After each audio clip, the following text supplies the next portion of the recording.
नमस्कार, कसे आहात तुम्ही सगळे? वर्ल्ड कप चालू होणार, वर्ल्ड कप चालू होणार. All play all format, 10 team, प्रत्येक संघाला 9 साखळी सामने खेळायला लागणार. बापरे, केवढी लांबलचक स्पर्धा.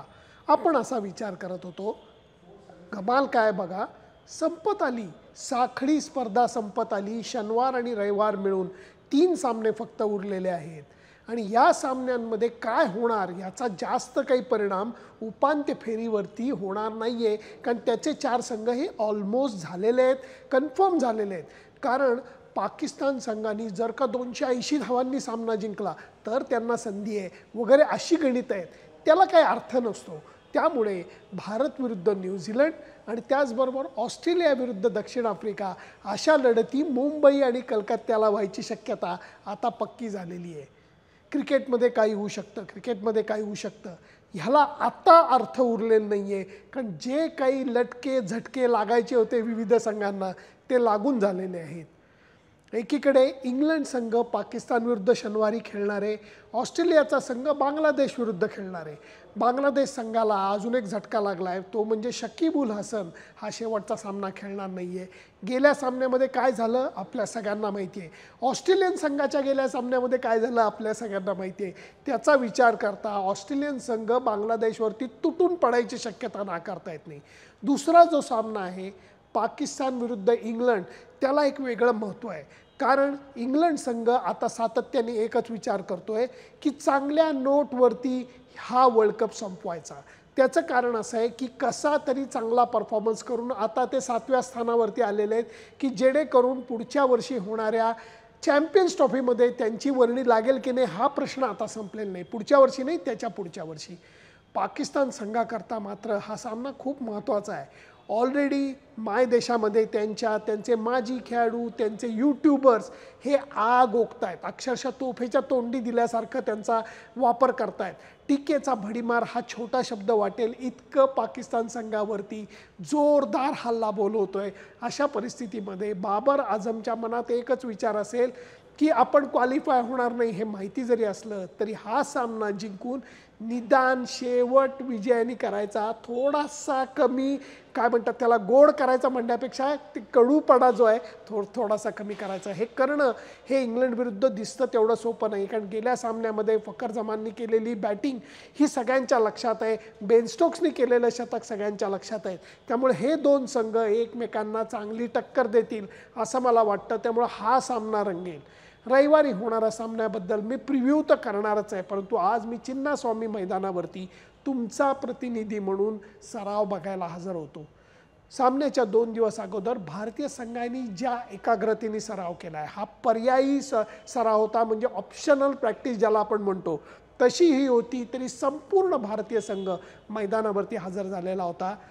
बॉलर जे होते त्यांनी पहिली बॅटिंग केली, कारण बुमराह, शमी यांनी जोरदार 15-15, 20-20 मिनटं बॅटिंग केली.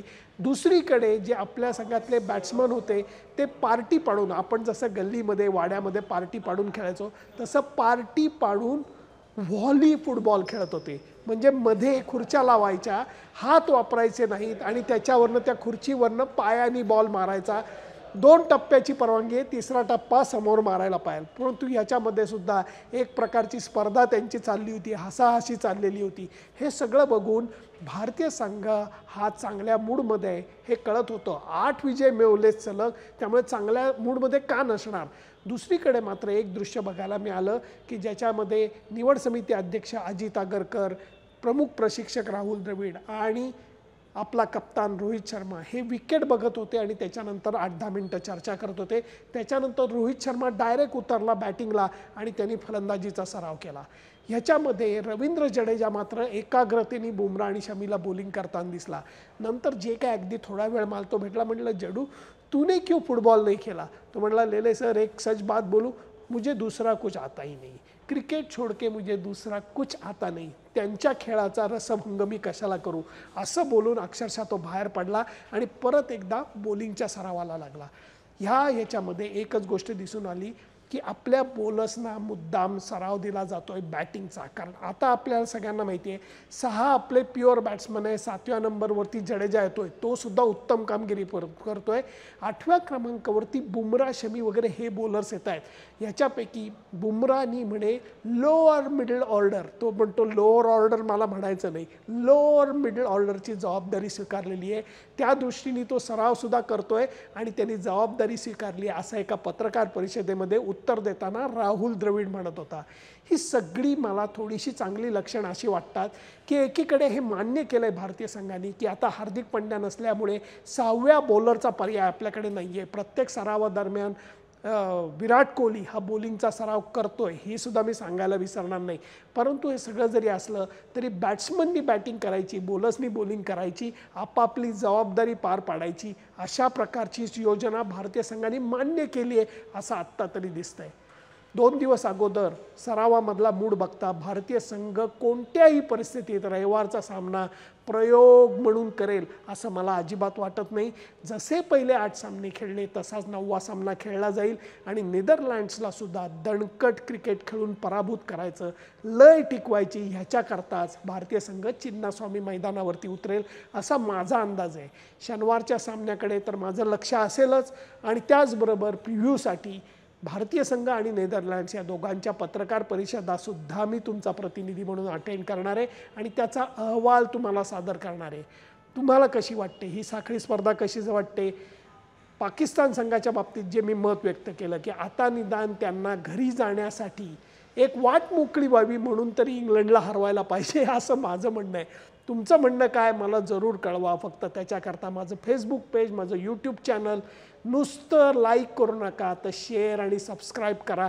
कारण आता 90,000च्या टप्प्याकडे तुम्ही मला नेलेलं आहे. अजून थोडंच अवधी राहिलेला आहे. हत्ती गेला आणि शेपूट राहिला असं मला म्हणावं असं वाटतं. 11-12 हजार सबस्क्रायबर हवेत 1 लाखाचा टप्पा गाठायला.